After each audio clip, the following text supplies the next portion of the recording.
Hey, dude, this dog like stinks, man. Okay, groomer, do something about it, man.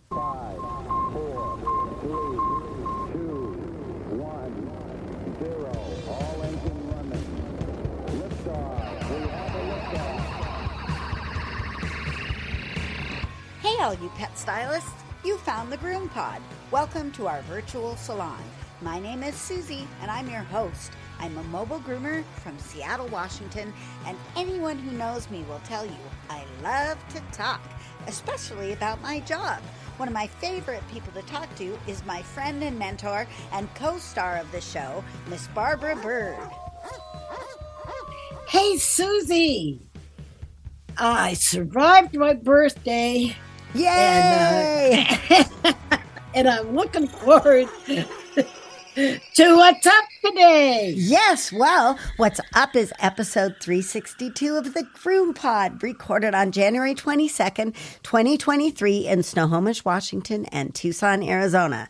This podcast is brought to you by our kind sponsors, Best Shot, Show Season, Evolution Shears, Groomore, and Stasco. And you guys can also be a sponsor by joining us on Patreon or by using the donation button at our website, thegroompod.com. And we got a donation, another donation, Barbara. Oh, goody. It's Anita. I'm so thrilled. Generous. I know it. And I spent probably an hour on text with her talking about bathing beauties and products and product choices. And it was so much fun. And then she sent that donation. So I was pretty pleased with that. And this week, we're going to talk about senior pet care, empathy counts, the value of obscure ingredients, and groomer foot care, if we get to groomer foot care, because, you know, we do chat a lot. Well, I especially want to talk about groomer foot. I have to introduce the sponsor for what's new. Oh, yeah, let's not forget the paying customers. Here we go. If you haven't found Groomore, you're missing out. Groomore is an all-in-one software solution for your grooming business. Whether you are a solo mobile groomer or manage several shops, Groomore has everything you need. 24-hour online booking and forms, routing, credit card processing, reminders, Google Calendar and QuickBooks integration, and so much more. And the best customer service anywhere. Shop mobile or house call, Groomore has you covered. And they're giving us a free month. Just enter GroomPod22 in the coupon code. We have a webinar coming up. You know, this is one that I've been wanting to put together for a long time, and I'm finally doing it. It's called Pet Product Safety, and it's part of the Grooming Product Summit by Positive Ed. It's going to be a weekend of webinars in the middle of February, the 12th and 13th. And my seminar is on the 13th of Feb, Monday, at 11 Pacific Standard Time. My goal is to kind of sort through some of our fears and suspicions about products. You hear me talk about this all the time here, but I'm going to do a big overview and breakdown of how misunderstandings are created and used competitively in the pet product marketplace and what it does to our perception of cosmetics in general and pet products specifically. And I'm going to bust some myths about dangerous ingredients and try to come to a rational approach about pet product ingredient safety. I bet you're trying to figure out how to actually see this webinar. And I'm going to tell you, if you have a Positive Education Training Summit membership, you can see it. You're automatically in. You'll have 6 weeks to watch the recording and you don't have to do anything else. If you don't have or want a membership, then you can buy a single summit ticket at $147 and you'll have 3 weeks to watch the recording. So go to positiveed.com or follow the link that we have up on our Facebook page and you can sign up. Yeah, you know, that's a good price because there's like 4 other speakers or presenters in the summit talking about everything from whitening shampoo to paw care. It's a very full, nourishing, educational weekend, a weekend of webinars. You've got Angie Coates with product tips and tricks. You've got Melissa Contadiner with aromatherapeutic spa treats DIY. You've got therapeutic creams and sprays explained with Michelle Knowles. And you have our beloved Barbara Bird. Oh, and Tammy and Chris Sertzel. Oh my God. Oh my God. Anybody who's not going to this thing is crazy. This is a lot of fantastic product information. And go to the Facebook page and we'll have the link up for you. I got the crazy stinking virus thing. Oh, yeah? Yeah. I got You stuck got home. COVID? I did. And here's the God. thing. They say that everybody's going to get it. I don't think I would have known I had it. Had a stuffy nose one day and I had the chills and I couldn't get warm. And then it just went away. And then my husband got really sick and I thought, I better test him. Instantly came up with COVID on his test, really dark lines on the test and everything. And I was like, there's no way he could have gotten it unless I brought it home because he does not leave the house. So I tested myself and I had a ghost line. And so I called everybody and I let them have the options of canceling because really I can go grab the dog from a leash and back away and do the whole thing outside and never really put anybody at risk. And since I didn't have any symptoms, I was willing to go to work. Everybody mostly moved or canceled, but I did have one day where I did get to go to work because I was pacing around here like a cat trapped in a cage, just pacing around the house. Yeah. Too many days at home for you this year. Oh, yeah. Bad. It's very bad. Yeah, I did my taxes while I was home, and it was not a profitable year for me, mostly because I had just so much weather trouble and all kinds of other things going on, just like this, flat tires, the life of a mobile groomer. But I got to do 3 dogs in one day. And one of the dogs is one of my behavior dogs. And one of my good friend groomers, Sharon, recognized fairly recently that dogs don't like her. And it's true. She has a personality and an energy that is not comforting to the dogs. But boy, she loves dogs. She loves them with every cell in her body. But she doesn't really understand them and she doesn't pick up on the subtleties. Therefore, some of her dogs, especially ones she's been grooming for a long time, have a bad reaction to her. And some of the dogs are getting worse and worse and worse. And so she gave me a poodle. It was destroying her how much this dog was fighting her when they were together during their grooming. And this groom that I did on her just recently was the best groom we've ever had. She was calm. She was comfortable. For some reason, Sharon probably was gently hand bathing and massaging this dog. And I, of course, give every dog a recirculating bath. So she was getting a little nozzle and a lot less hands-on. And I don't think she was used to it. And so she'd turn and bite at the water and try to bite at me just for the bath. And I thought, is it temperature? Well, it didn't turn out to be temperature. What it turned out to be was water pressure from the nozzle. And I cranked that way down. And then I put a muzzle on her so she couldn't bite at the water and swallow a bunch of water. And she relaxed. And I was able to use a hydrosurge with low pressure and get the bath done without her going into panic mode. And she couldn't get me anyway, but she didn't even try. She just was like, okay, muzzle on. I guess this is useless. The whole rest of the groom, she was calm. She let me do her feet without any stress. I was so pleased. It made everything worthwhile. It was like maybe my energy was calmer, whatever, but we broke through and best groom ever. One of my best poodle grooms ever.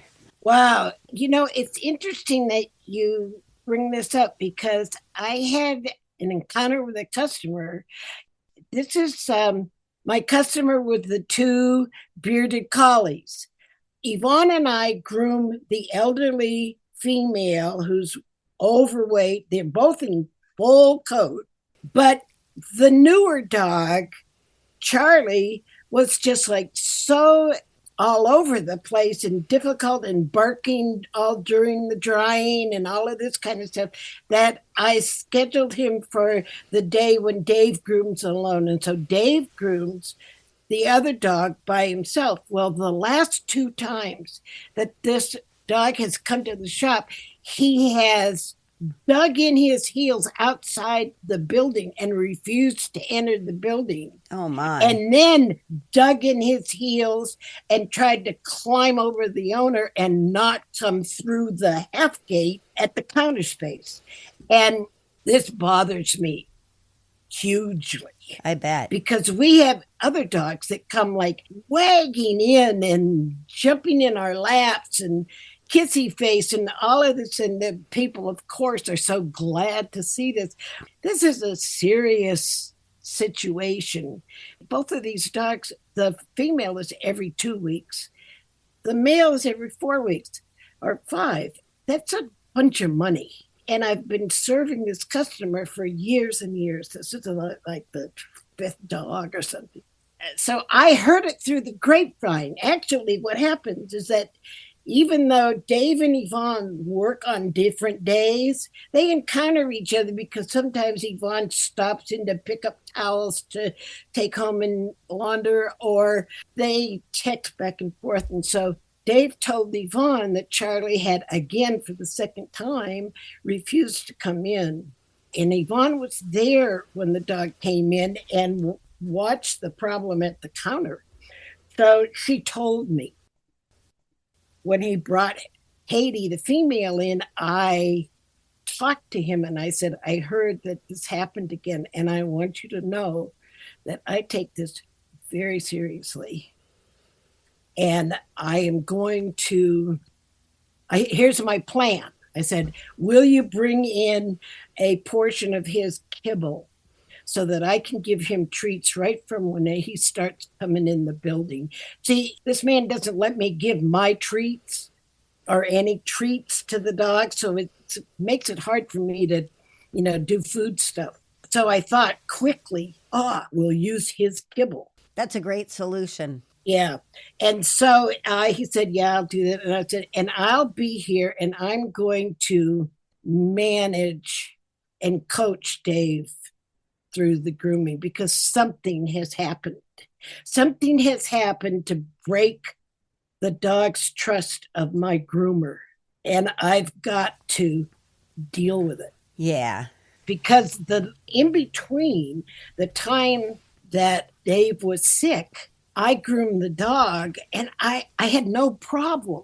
Dog didn't want to come in the building, but once he was with me, he jumped in the tub and he was fine. I mean, I was able to dry around his head and everything, and he's always been kind of touchy about that.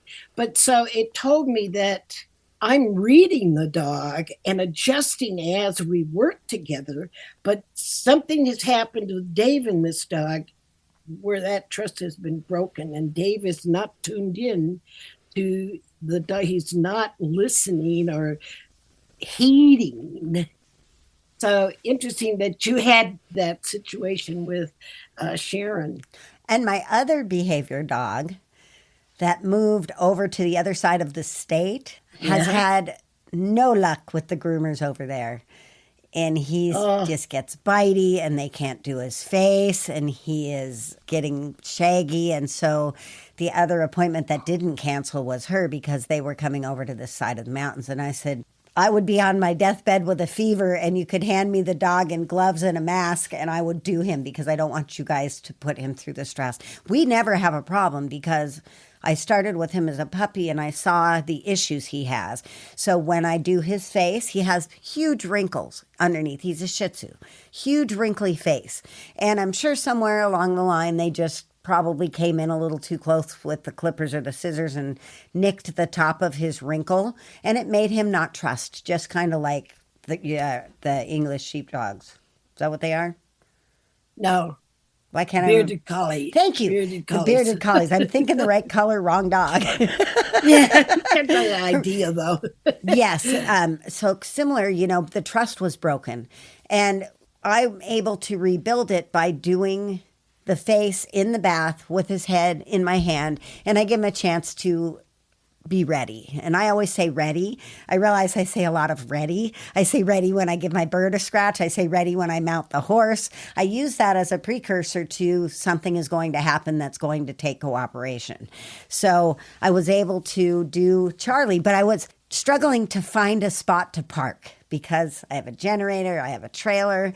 They're coming up from the other side of the mountains. I don't want them to have to drive all the way to my house, which is a little bit north more than really they need to go. So we met in Bellevue, beautiful Bellevue, and I picked a shopping center that I thought would be nice and empty, and it was.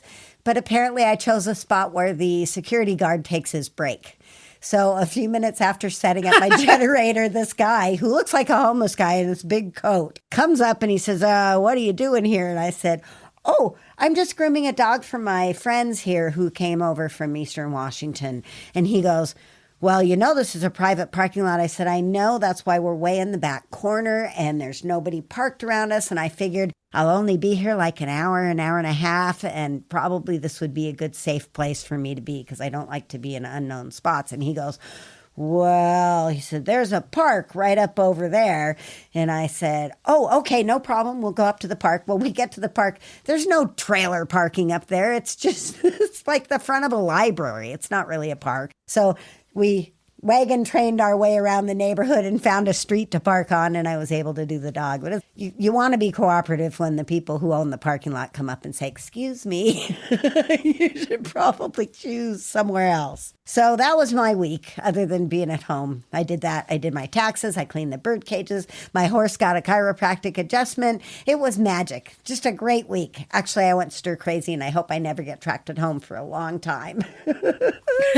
Yeah, I hope so. Well, my week was pretty good, but sometimes I think of things while you're talking, and by the time you end talking, by the time you shut the fuck up, I can't remember what that was, but it was another matter of, oh, I know what it was. Okay. I was going to ask you, here's a behavior problem. You know, I sent you that picture of the Woodle. Yes. My little doodly, perfectly marked black and white mixed breed poodle mix. Her name is Gracie Allen, and I have a terrible time grooming her head. Now, I can groom her backside. She's fine. She'll stand still. And, you know, when there's black and white markings, it makes me want to be so much more precise. I want to scissor it so that the line between the black and the white is just like really definite and well-defined. I get it. My usual just swish over with the snap-on comb doesn't get that. I have to hand scissor. So I hand scissor this dog. But when I get to her head, she lifts her head up like looking to the ceiling and then will move from side to side, and especially doesn't let me get very well on her right side. So if we try to press her down, she just pops back up and she pulls away from us, you know, and I'm not going to fight with her by the beard. I'm just not going to do that. But even just pressing down on her muzzle, she'll fight. She'll just bounce through it and hold her head up just to avoid the scissoring. What happens can you wait it out? Can you wait her out so she brings her head back down? Because that's not all that comfortable for them with their head up. They would probably choose to rest back down in your hand. No, there's no resting in my How old hand. is she? She's young. What I would probably do, my solution would be cross tie with a groomer's helper. That's my next thing, is to secure her with the head down. I would also, on your fancy table, drop it all the way down and scissor her from the top. So if she's picking her head up, I did that. Yeah, I did see, that. I that's stood good. up. I actually did stand up, and that helped me be able to get the top of her head better. But that's not really where I have the problem. The problems are getting the side. And, you know, I think I did a good job. The people are thrilled. It looked great. Yeah, if she didn't have that kind of a problem, that would be a competition dog because she's so stunning in her markings. And she, and she could just take an Asian head. That face is just the beginning of what I want to do with her head. But you know what I loved is that this guy is from Chicago. This is Louis from Chicago.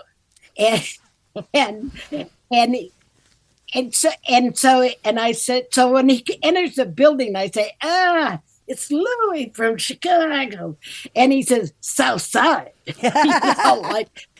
South Side Chicago, if you don't know, is rough. It's the baddest part of town. And if you go down there, you better just beware of a man named Leroy Brown. Oh, yeah. Sorry, tangent. Well, very good. I thanked him for bringing the dog in regularly, for his accepting my price, and then Annie tipped. I charged $85 for this little poodle-sized doodly thing. I told him, I said, I just have to add a handling charge on your dog. And thank you for accepting that. And he looks at her and he says, thank you for doing such a good job. And he says, oh, you're so cute. You're the cutest. To see this kind of tough guy just melt in front of his cute little dog was just the most satisfying moment of my week. I love it. That's so fantastic. So they do a thing where you teach the dog to put their head in your hands. And that is an okay for you to go forward. It takes training. If you don't want to be the behavior groomer like I am, that takes practice and training and repetition and help at home. But just over what time you do have with the dog, maybe do it in pieces. Maybe do 1/4 of it and then do something else, and then 1/4 of it and do something else, so that you can break the cycle of the fight. Because they enjoy that. They enjoy the fight sometimes, especially if they don't get wrestling at home and, or interaction like that. So sometimes they begin to think it's a game. And especially a dog that's kind of young, try to break it up a little. Well, when they hear my grumbling and cursing, they probably know it's not having too much fun. You would think, but dogs growl at each other all the time when they play. Yeah, you're right. I do break it up because I can't take it. Yes. I do break it up. And then finally at the end, Yvonne will come around and she goes to the back of the dog and tries to hold from the rear. But you see, anybody's hands around the head of that dog changes what I'm seeing. Mm-hmm. Yeah, that's the difference between you and me. I have to let that stuff go to get to a point where then I can look at that stuff again. I have to work through it with the dogs, and you're just going straight to the beautiful finished product, which worked because it was stunning.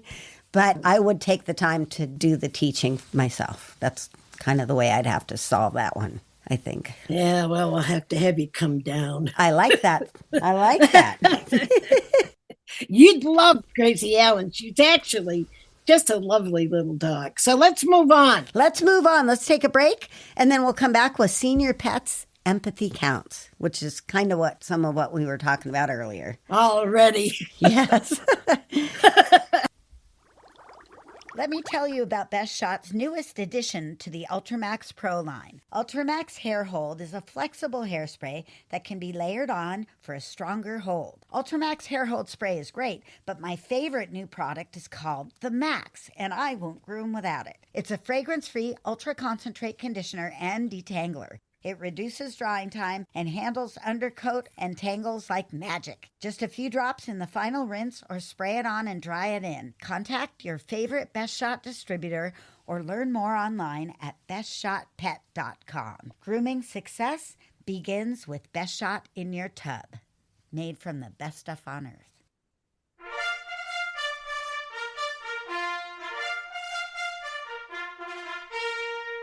Ready, groomers? Here comes our first appointment.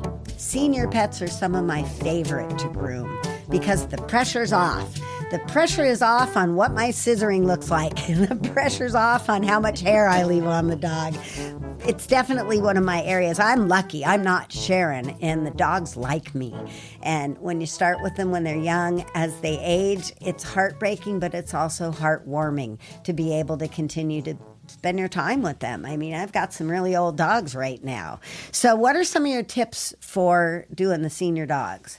This is where I think reading the dog or kind of empathize, putting yourself in the dog's place. Now that I'm elderly. Oh, la, la, la, la, la, la, la. I don't want to hear that. La, la, la. I'm really better able to walk in their shoes, because I really understand how noise bothers people who have hearing loss. And I think I just have a whole insight into that other people haven't experienced. So like it's changed your perspective? Yeah, it's changed my perspective. And it was brought home to me the other day. I was working with Dave, and, we have the new dryer, which has full power. And Dave likes to use the cone nozzle. Oh, I hate the cone nozzle. I do too. So what happens? I'm in the other room. I'm 15, 20 feet away from him. He's using the cone nozzle on the dog, and it's driving me nuts that far away. And I'm thinking, what is this doing to the dog? And the other thing about Dave's drying is that he moves the nozzle constantly. So that sort of motion with the cone nozzle, that works if you're doing a deep undercoated dog that you're trying to de-shed. That kind of keep moving it sort of thing. And I mean, I think I taught him to do that, but don't want to necessarily use the de-shedding nozzle and the de-shedding motion to dry an unshedding dog. This is a huge point. This is actually one of the areas you really do have to adjust as the dogs get older because of the hearing thing and because of the sensitive skin. You've just got to back off on the dryers. And I think the noise thing, as dogs get deaf, I think that's what makes for the dryer seizure moments going on, because they can't translate what's going on. They don't process it the same way they used to. Thank you. They don't process it the same way. And the noise is just super stressful because they hear that. They're not hearing anything. And then they hear this swishing, squeaking. The noise from the cone nozzle is so much higher than the noise. It's not necessarily louder per se, but it's higher pitched. And that penetrates. That's all I can say. I had to go put earplugs in, and I finally wrote down and said, I got to talk to you about your drying. This flat nozzle, this is called the water chaser. That's the name of the nozzle. It was designed to move the water off the dog in a systematic way. You don't need to wave it a whole lot, enough to move the hair maybe here and there, but you want to move the water like this. And then don't use the cone nozzle for everything. He changed. Did he? But I hardly ever use the cone nozzle because I hardly ever do deep undercoat de-shedding. I found that the water peeler works just fine for de-shedding. I don't need to go to the cone nozzle anymore. Even when I'm doing a big de-shed, I've got a Husky Shepherd cross. I've got a couple of really thick-coated Australian Shepherds.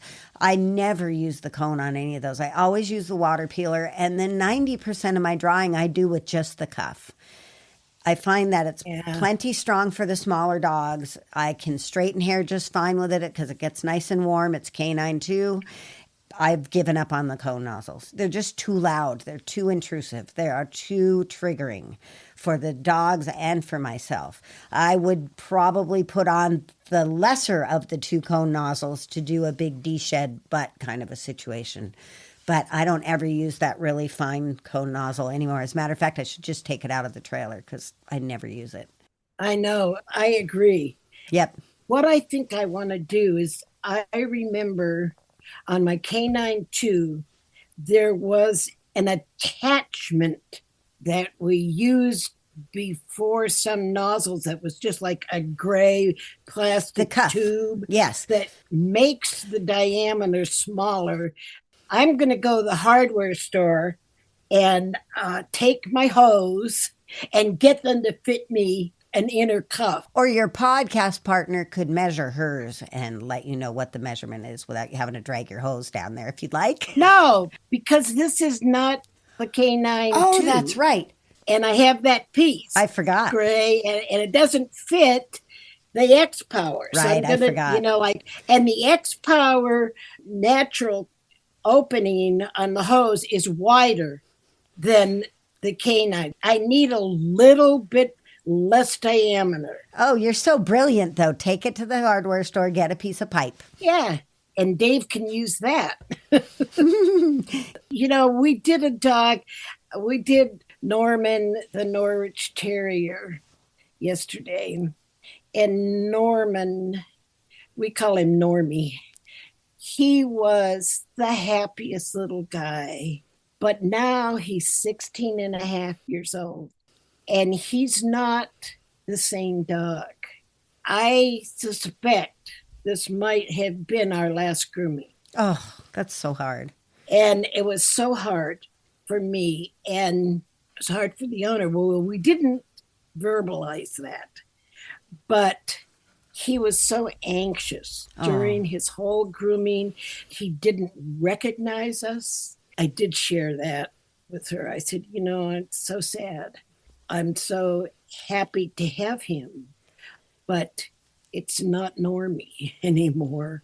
And she says, I know. He's barely with us at home. And, he's shutting down. And he was so anxious. He was so anxious during everything. We didn't use the power dryer on him at all. Yvonne used the stand dryer, and even that was uncomfortable for him. And I did a quick trim, You got to sometimes adjust the haircut. You have to adjust the haircut, and you have to adjust your expectations of the haircut. Because I cannot fuss with Normie like he's fussing with me now. The saddest part of it was that he's lost his cheerfulness. I don't think it's always that happy to get old. No, it's not. So I get that. It hurts. It's scary. Yeah. Your environment shrinks up. It just is tough, which is exactly why we cycle back to what you were saying in the beginning. You really have to tune into the dog's experience. They can't talk like we can, but they do talk. They tell us by pulling their leg away that their leg is sore. They tell us by struggling with the face because their teeth and gums hurt.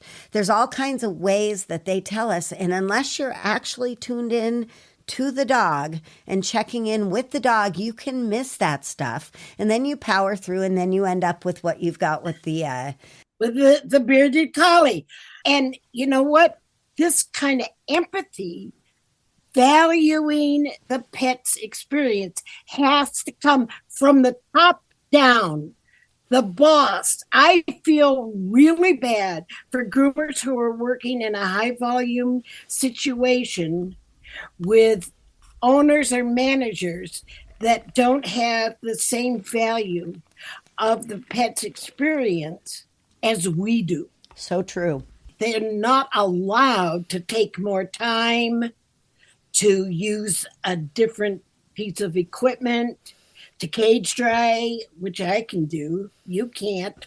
I have solved that problem with the handheld human-like hairdryer. That works just fine. I've never had even the oldest of dogs fuss with that because it's warm air. It's very gentle. And it's much more quiet.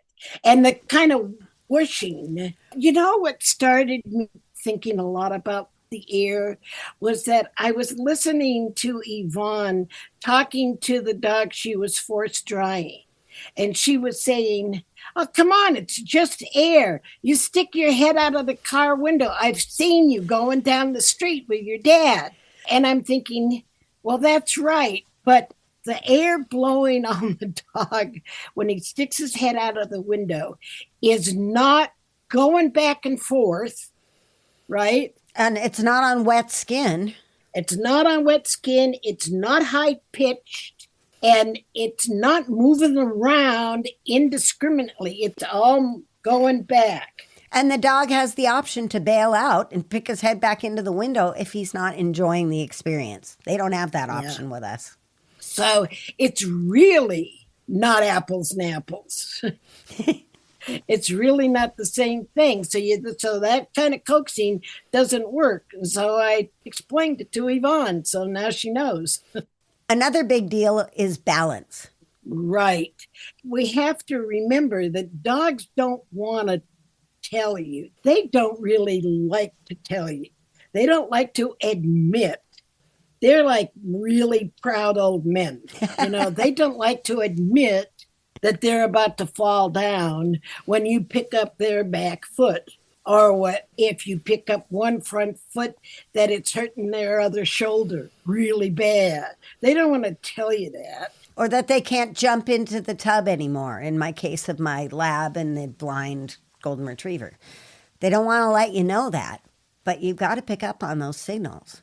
But you've got to read the mind. And I just really want to talk to shop owners to establish a value on the pet's experience and pass that down to your employees so that you can be accommodating these dogs in a very compassionate way. Yeah. I agree that a lot of the dogs, the changes are subtle, and we see them in bigger leaps and bounds because we only see them once a month or once every 3 weeks or once every 6 weeks or even once every 3 months. Those changes are much more prevalent to us than it is to the owner that sees the dog all day long. Oh, you're right. And sorry to interrupt. I just had another thought about Charlie, the bearded collie. Yes. I saved his life. Oh, my.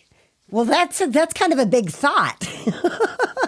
So look when Dave was sick and I had to groom the dog, I was working around the asshole and I noticed he had 2 little growths starting. And I remembered that those growths can be cancerous on unneutered male dogs. So I pointed them out to his owner. His owner took the dog to the vet, and the dog's got an appointment for neutering on the 10th of February because that's what the vets do to clear up that precancerous growth. So I caught it at the right time. It was auspicious that I had to groom that dog. I'm giving you a round of applause, Barbara, because that's so cool. That's part of what we do, though. And it's part of what we do. And the owner thanked me for bringing that to his attention. And I said, did you tell the vet that I did that? And he said he told the vet that it was the groomer. We need every homage that we can get between us and the vet. Every bit of public relations on the good side. Yeah. Absolutely. So I think that the last component in the grooming of the senior dogs is what we're talking about, is communicating with the owner about the changes we're seeing and the adjustments we need to make. So if you let them know, it shows, first of all, how much you care about their pets, because I think that most owners know, but I don't think they really know how attached to their animals we are. And when we see the changes, it takes a toll on us every single time we see the pet. And sometimes if you don't see them for a couple months, those changes are so drastic. And if we can communicate with the owner how we need to adjust the grooming, how we need to change, all of the procedures and all the things that go along with taking care of their advanced age pets, I think that it just makes things better for the owners. It certainly improves the dog's experience, and it gives us value. So there you go. All right, let's take another quick break, and we will be back with an exciting new segment. Hey, Chris Bear Anthony here. You may know I've been swiveling for years now with my beloved Evolution shears, but I wasn't actually born with a pair of swivel shears in my hands. Check out our website and Facebook page for our library of how-to videos, or give me a shout for a personalized guide. Your hands will thank you. Don't forget, Get ready with GroomPod your show listeners get season $10 off and free shipping with the code GroomPod. What are you waiting for? Give them a try today.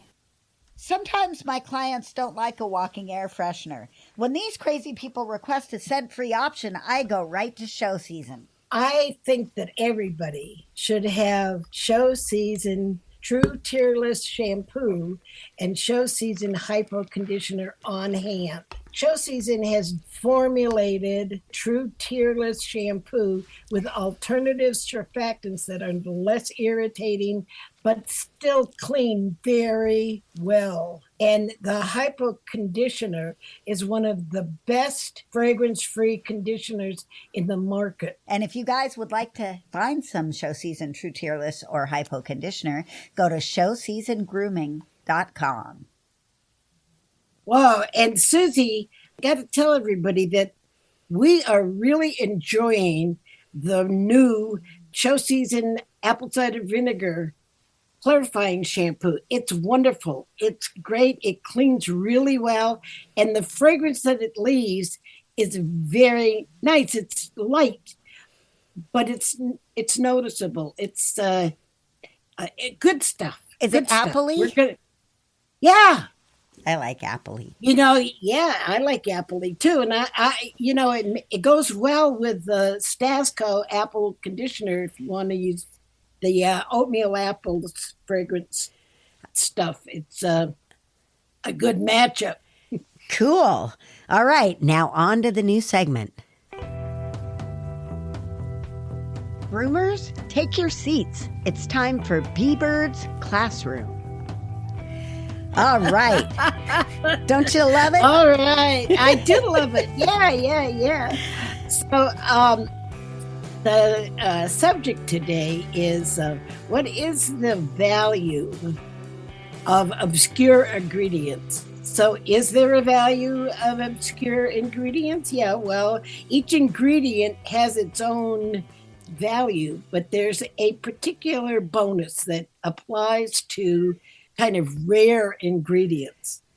And that's that on the Environmental Working Group scorecard, they score very low health hazards because they're obscure.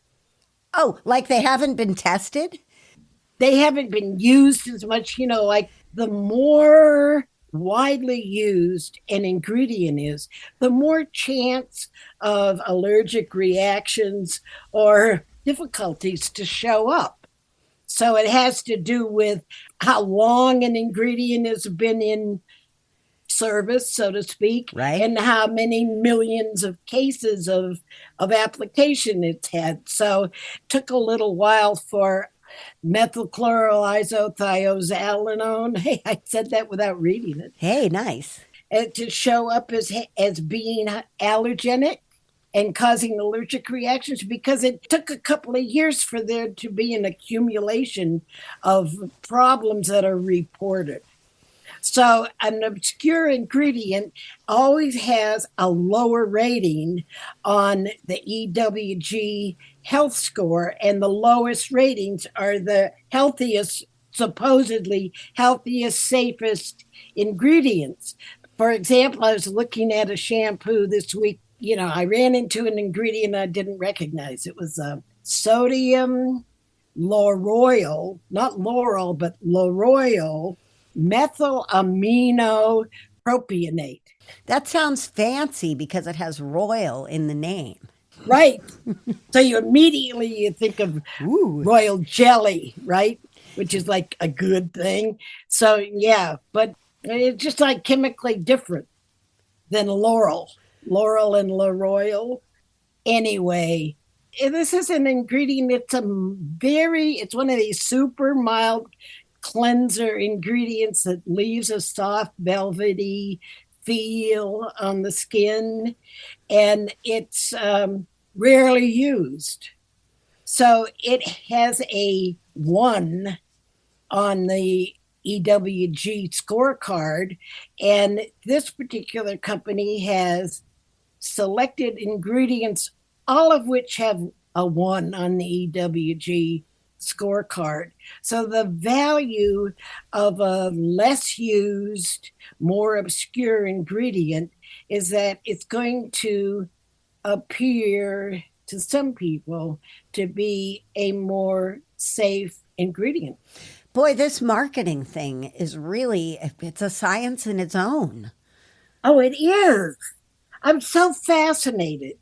The very first choice that a company makes in launching a product is their marketing choice. Are they going to market to avoid ingredients? Are they going to market what's not in the product or market what's in the product? And this is a devious way to market what's not in the product by using ingredients that aren't in many products. That also gives the impression that it's rarer, maybe, or more precious or different. More precious, Yeah. more precious, more exquisite. It's just less used and less tested. Very sneaky. Ugh. It's sneaky, but it's clever, and it's not a bad ingredient. It's just a less well-known. It hasn't had more testing. It's just had less. So when you see these odd ingredients on an ingredient list, does it make you suspicious? It doesn't make me suspicious of the product so much because I like innovation. It just makes me suspicious of the marketing. So it makes me look at what else they're saying about the product. And that's another whole story. If they're saying no cocamidopropylbutane, right? They're saying like no parabens, no sulfates, no cocamidopropylbutane. Well, what they're using is babusamidopropylbutane. Boy, that sounds so similar. Exactly. The problem with cocamidopropylbutane is in the manufacturing that they use a substance to create the aminopropylbutane part. Oh, which is in both of the ingredients. Amen. Ha! I'm smarter Amen, than I thought. sister. You got it. You got it. You nailed it. It's manufactured in the same way with the same intermediate that causes potential leftover toxins that cocamidopropylbutane is. So it's not a better ingredient. It's just doesn't have the reputation that cocamidopropylbutane has. It's babusa oil instead of coconut oil. Now, if coconut oil is the holy grail, because so many ingredients in shampoos are, like that one that I just said, sodium lauryl. Mm-hmm. The LAUR means that it has been derived from lauric acid, which can be from either coconut oil or palm oil. That allows them to say that it's a naturally derived chemical because the one half is the oil that, it isn't even the oil, it's the fatty acid from the oil. Better living through science. There's no significant difference between cocamidopropylbutane and babusamidopropylbutane, except that it doesn't have the bad rap. Keep your eyes open, folks. That's what we're here for. In the classroom, we're learning these important things so that we can be better educated and teach those shampoo companies what for. So mean. I know. One more quick break here, and we'll talk about feet. Did you know that Stasco has come out with a couple of new products? First, there is the Stasco Oatmeal Protein Conditioner. This conditioner provides exceptional body and manageability and super shiny finishes. And it has a wonderful apple scent that I love. Great in the recirculator, too. And they have a new matching protein conditioning spray, dematting, anti-static conditioning, and finishing all in one, just like the original Stasco spray, but with that delicious apple fragrance. Look for these new products at trade shows and your favorite distributors like Cascade Grooming Supplies. Well, I like that Stasco spray, but I hate the spray bottle. It's got one of those thumb sprays or finger spray. Everything gets put into the Fluorosol bottles in my place. I don't deal with those. My fingers don't push the tops very well. My fingers don't push the tops very well either. Let's see what's happening at the grooming table. Let's go from fingers to toes. Let's talk foot care briefly. So Go ahead. Go ahead. You go ahead. No, you go ahead. No. Okay, I'll go ahead. I suggested this subject for today because I am having a terrible time with my feet at age 83.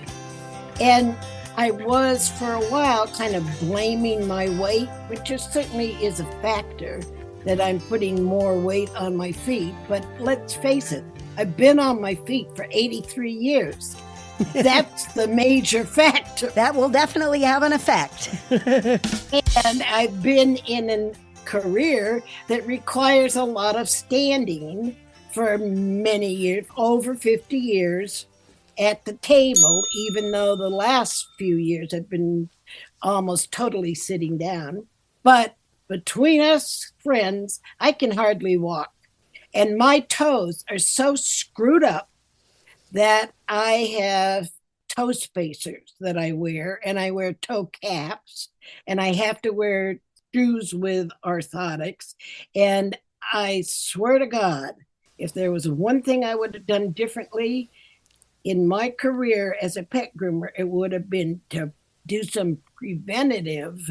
I wouldn't have waited for my feet to break down before I got good shoes and stuff like that. And a stool, something to sit on, for heaven's sakes.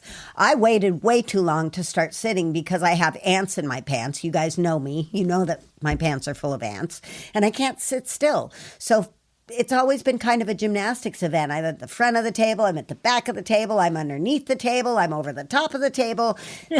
But my ankles were ruined in gymnastics, and I'm dealing with it. And it became apparent to me that I was going to have to sit down for some of the time.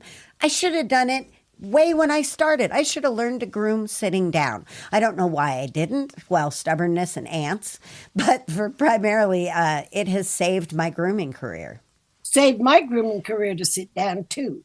So that's one thing. But if I had it to do over again, or what I can tell you, new groomers, and at any point, prevent foot breakdown. You should pay $200 for a pair of shoes before you pay $200 for a pair of shears. I agree, because everything comes from the base up. Your feet are absolutely a determinator for your back, for your neck, for the way your shoulders work. If you don't have a good base to stand on, you don't have all of that support. And I have to have orthotics too. I had special shoes when I was a little kid because my feet are flat as can be, and now I have no ankle strength. So I actually have to wear hiking boots when I work so that I have a little ankle support there, and orthotics. But my toes are pretty happy. I have one that goes off to the side where I broke it and it never attached back to the bone. So I have a floppy toe. But my toes are happier than your toes. But one of the important things I learned from the orthopedic guy is you need to rotate shoes. You shouldn't wear the same shoes every day because especially with things like hiking boots or tennis shoes or trainers or whatever you're wearing, they need to puff back up. So I have 3 pairs of boots that I alternate with, and I put different color shoelaces in them, or I tie string on them, or I have to delineate them somehow so I don't wear them this 2 days in a row. That has helped me tremendously. Yeah, I do that too. I have a lot of pair of shoes because I keep trying to find some that are more comfortable.